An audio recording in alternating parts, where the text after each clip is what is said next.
Estava lendo o livro ontem de Osho, Como Silenciar a Mente, e nesse livro falava um pouco sobre a ansiedade e como é que ela cresceu mais no Ocidente do que no Oriente. E ele dizia que era por conta da religião, porque as religiões cultuadas no Ocidente, elas tratam de um tempo linear, de uma vida que ela morre e ela não renasce. Renasce apenas num pós-vida, mas é como se fosse algo diferente da Terra, né? Segundo religiões cristãs, por exemplo.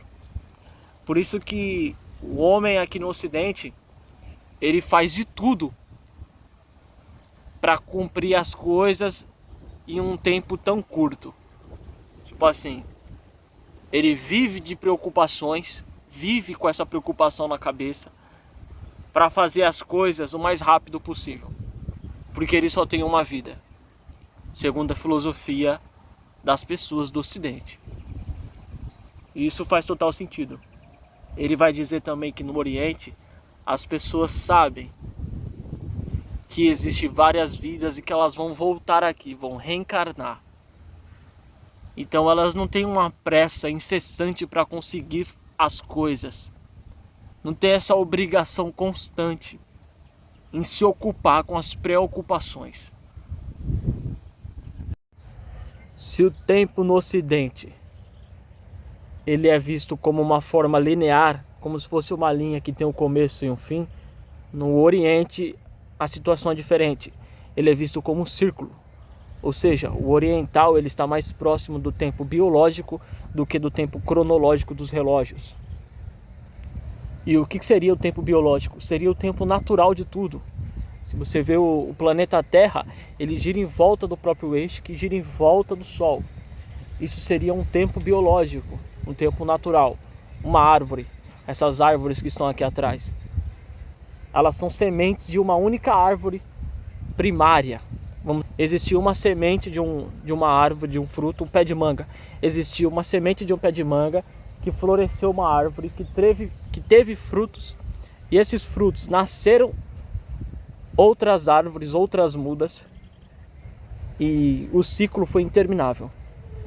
Ou seja, o pé de manga que aqui existe, ou o coqueiro, seja lá qual árvore for, ele tem o DNA da primeira árvore da sua espécie.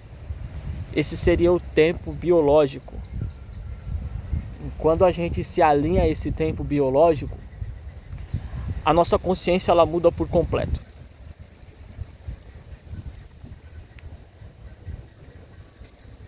Porque entramos em harmonia com o cosmos, em harmonia com Deus. E saímos um pouco das garras invisíveis desse universo que é moldado no Ocidente. Mas não é fácil sair dessas garras do Ocidente. Por quê? A mente, ela é material. Ela é fruto desse tempo cronológico. Não era para ser no princípio, mas acabou se tornando. Você se identifica com a mente e a mente se identifica com o tempo cronológico. É por isso que você tem ansiedade, por isso que você tem depressão e vários outros tipos de doenças que afetam o psicológico. As pessoas estão identificadas com a falsa identidade. Eu já falei sobre isso. Existe uma identidade verdadeira, que seria a natureza divina que existe dentro da gente, e existe a identidade falsa, que seria o homem que lida com as coisas materiais. Seria o homem material e o homem espiritual. É por isso que as pessoas se sentem bem quando estão em meio à natureza, em meio aos animais, porque elas se conectam com essa fonte verdadeira da essência divina, da substância que está em tudo. Krishna, Buda, natureza iluminada, Deus, seja lá qual for a maneira que você conseguiu identificar essa presença. Todos esses nomes, muitos deles foram criações dos homens. E os homens, quando criam nomes, é para identificação, para fala. E o que seria a identificação e a fala? A troca de energia com outros homens, ou seja, o mundo exterior de novo. Tudo está em volta desse mundo exterior. O homem desaprendeu a se comunicar de forma telepática. Mas é preciso, para viver em sociedade, é preciso que haja, que exista essas linhas de conhecimento exteriores, porque ninguém tem uma lucidez, ninguém, quase ninguém, são poucos, para entender o que o outro sente apenas no olhar, apenas em olhar a pessoa. Acredito nisso. Mas a vida é um círculo. Chegará um momento que não precisaremos mais usar da linguagem, da fala, da língua para expressar o que sentimos. Pode ser que demore, pode ser que seja rápido. Eu sei que o planeta está em uma transição espiritual, né? Assim como tudo na vida, o planeta está transicionando também.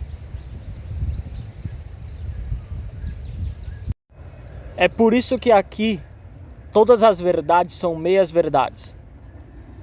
Não tem como você expressar o conhecimento divino sem deturpá-lo, porque quando chega nos lábios já está adulterado a natureza de tal ensinamento, porque entendemos de maneira equivocada a realidade à nossa volta. Se a nossa realidade entendemos errado, como vamos expressar de maneira tão verdadeira a realidade divina? É aí que está o X da questão. Esse mistério não pode ser perdido. É por isso também que muitas pessoas se frustram no caminho espiritual, porque existe várias verdades para dizer uma única coisa. São tantas religiões para expressar um único, grandioso e eterno Deus. Porque o homem precisa de tantas figuras de linguagens, parábolas, símbolos, mitologias. Fica aí o questionamento. Um dia não precisaremos mais disso. Não precisaremos nem do nosso corpo. Imagine dessas ideias, dessas maneiras que encontramos de entender o sagrado, o mistério divino. Principalmente aqui no Ocidente. No Ocidente é muito considerada a retórica histórica. O fato histórico, ele é muito relevante aqui. Diferente do Oriente, que é considerado relevante os mitos, que são a parte final de uma história. É como se fosse os finalmente de uma fábula. Aquele momento que você está lendo uma fábula infantil, aí chega no final ali e ela explica o contexto da história. É como se fosse isso, a mitologia, explicando assim de maneira bem rasa, porque ela tem a sua profundidade também. No Ocidente, a coisa é diferente. Eles ligam mais para a parte histórica. Eles querem saber dos fatos, das horas, dos dias, quando ocorreu. Por isso que aqui é muito difícil de ser entendido a mitologia, os mitos. Os mitos que a gente tem aqui, que seria o nosso folclore, o povo daqui nem sabe. Nem sabe. Só em algumas regiões do Brasil. E quando sabe, é de maneira deturpada também. Perde-se o seu significado.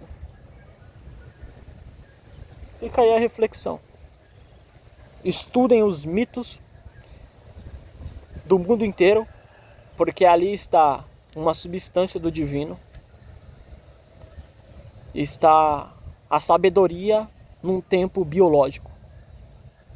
E não a parte histórica, que seria a sabedoria num tempo cronológico.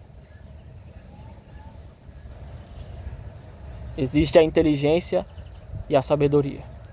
A inteligência, ela vem de fora. São maneiras de você se comunicar com o mundo, que você aprende na escola, com seus pais. E existe a sabedoria, que é aquela que reside dentro de você. O coração, ele sabe de todas as respostas. E o silêncio, acredito eu, que responde muitas das perguntas. Fique até a próxima. Tamo junto.